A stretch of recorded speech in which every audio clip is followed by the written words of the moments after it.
Aujourd'hui, on parle du concept de journée de travail infinie.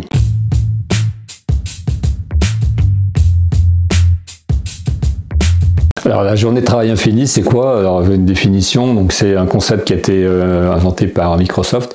C'est une journée de travail en fait qui commence avant la journée de travail, qui finit après la journée de travail, qui confond vie personnelle et vie perso, et ce qui fait que les employés, les gens qui sont dans ce mode-là de travail, ont l'impression de travailler en permanence. Alors le principal élément qui définit cette journée de travail infinie, c'est le lien entre le travail et le numérique. Donc ça touche que les gens qui font du travail où ils sont en contact avec du numérique. Donc c'est pas les gens qui sont sur les chantiers, pas les gens qui sont dans les magasins, pas les gens qui ont un travail de terrain, ce sont les gens qui ont plutôt un travail de bureau, un travail où ils doivent travailler avec des mails, avec des réunions, avec Teams, etc. Donc ça veut dire qu'ils font aussi du télétravail parfois.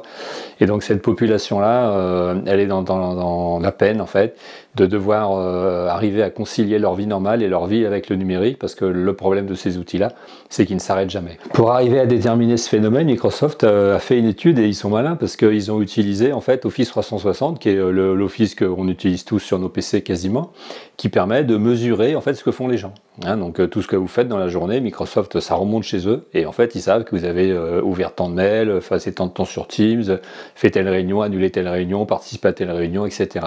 Et grâce à ça, ils ont réussi à faire des statistiques sur les habitudes de travail dans le monde entier de l'ensemble des personnes qui utilisent Office 360. Pour l'utiliser aussi, moi je connais bien les avantages, les inconvénients, je ne sais pas comment vous l'utilisez, mais en tout cas, au départ, Office, quand le pack Office est sorti, dans les années 90, on va dire, c'était pour faire gagner du temps. Et ça faisait gagner du temps, parce qu'on était passé du papier au numérique. Et aujourd'hui, Office, on doit de plus en plus que ça fait perdre du temps, parce qu'en fait, on passe toute une partie de la journée à répondre à des messages qui servent à rien, à lire des messages qu'on n'aurait pas dû recevoir, participer à des réunions dans lesquelles on n'a rien à dire, ou même rien à voir. Et donc ça, c'est un vrai phénomène qui contribue en fait à la journée de travail infinie. Chiffré, puisque je vous dis, Microsoft a fait des études, donc pour 40% des utilisateurs de pack Office, la journée commence avant 6 h du matin. Donc ils sont à peine levés, qu'ils sont déjà sur leur téléphone en train de regarder les mails, regarder les notifications, et ça c'est un vrai problème parce que c'est la même chose le soir et c'est la même chose le week-end. Donc un des problèmes justement de ces outils-là, c'est le système de notification, le système de permanence, fait que, et comme on est curieux, fait que les personnes en fait n'arrivent pas à décrocher et donc vont lire, vont répondre, vont travailler en fait dès le début de la journée et jusqu'à ce qu'ils dorment, parce qu'après quand on dort on peut rien faire en même temps, et ça c'est un vrai problème. Une journée, un employé de bureau il va recevoir 117 mails et 60% ne passent même pas une minute dessus. Donc cette pollution en fait de mails est un vrai problème aussi, puisque quand une grande partie ne le concerne pas, une grande partie ce n'est que des informations qu'il aurait pu avoir par d'autres moyens, et lui-même il va en produire tout autant, puisque ça veut dire que si on en reçoit, on en envoie, et pour répondre ou pour propager un certain nombre de mails qu'il a reçus. Deuxième sujet sur les mails, c'est qu'il y a beaucoup de mails où il y a plus de 60 destinataires. Alors moi, j'ai pas trop connu ça. Je sais pas si vous en recevez, mais 60 destinataires sur un mail, c'est la catastrophe. Donc ça veut dire que personne va se sentir concerné. Tout le monde va dire, il y a bien quelqu'un qui va répondre ou qui va le faire. Ce qui fait qu'au départ, l'information ou la tâche qui était évoquée, elle sera largement pas faite, puisqu'il y a trop de gens qui reçoivent le mail. Information aussi intéressante, à partir de 8 h du matin, donc déjà depuis 6 h vous regardez vos mails, à partir de 8 h du matin, Teams devient l'outil dominant, puisque Teams ça fait et téléphone, et chat, et éventuellement stockage de documents en lien avec Outlook, donc c'est vraiment un produit complet. Et donc dès 8 h du matin, c'est Teams qui va accaparer tout le temps utile de chaque personne qui travaille devant. Sur ces 5 dernières années, le nombre de messages a augmenté de 6%, et en fait, entre Teams, et les chats, etc., et Outlook, une personne reçoit 270 messages par jour. Donc vous imaginez bien le temps que ça nécessite, même si on dit qu'une grande partie est survolée, pour les traiter, les répondre, et surtout les classer, parce qu'après, éventuellement, il faudra les retrouver, parce que comme on n'a pas lu, il faudrait bien le lire un jour ou l'autre. Je ne sais pas comment vous faites. Moi, j'ai mis un système de classement en place. Déjà, je ne lis pas les copies, ce qui me fait gagner un temps fou, parce que je reçois un nombre important de copies dans mon travail. Je lis que les mails où je suis destinataire. Et en effet, quand je ne suis pas le seul destinataire, je demande à quelqu'un d'autre de s'en occuper, puisque ce n'était pas pour moi, a priori. Sinon, on m'aurait écrit à moi, et pas la peine de prendre toute la place de Paris à témoin que, en fait, on a envoyé un mail, sachant qu'en plus, j'habite à Lyon. Donc, ça ne sert à rien de prendre toute la place de Paris à témoin. Infini, ce qui fait qu'à partir de 6 h jusqu'à, on va dire, 23 h 30 ou plus, ça bip vibre sans arrêt, on est sans arrêt interrompu, on est sans arrêt en train de commencer quelque chose, faire autre chose, devoir participer à une réunion, revenir, une réunion qui n'était pas prévue, en catastrophe, participer. Tout ça, c'est un stress énorme, c'est une vraie souffrance et c'est le vrai problème qu'a détecté Microsoft avec l'étude qu'ils ont fait autour d'Office 360. Enseignement intéressant, donc c'est, comme je disais, cette fragmentation de la journée qui fait qu'à cause du pack Office, en fait, on est sans arrêt interrompu et on n'a pas à chaque fois toutes les 2 minutes quelque chose qui peut arriver, sachant que les heures les pires, en fait, les plus productives de la journée, c'est 9h, 11h et 13h, 15h. Et c'est là en plus où toutes les réunions sont. Donc en fait c'est là où nous on est le plus efficace et c'est là en fait on va être obligé d'être le moins sollicité puisqu'on va écouter, éventuellement prendre la parole, mais participer à des réunions avec une multitude de personnes et donc ne pas être aussi actif qu'on aurait pu l'être si on avait pu travailler seul. 10% des réunions sont planifiées au dernier moment, d'accord, c'est toujours un problème et les grandes réunions de type 65 participants sont assez courantes et c'est le type de réunion qui connaît une forte croissance. Alors là, ils n'analysent pas vraiment pourquoi ce type de réunion progresse beaucoup, mais on peut bien voir que là, à 65 personnes, l'efficacité, elle est quasi nulle. Intéressant aussi sur les présentations PowerPoint. Vous savez, quand on fait des réunions, on fait des présentations PowerPoint.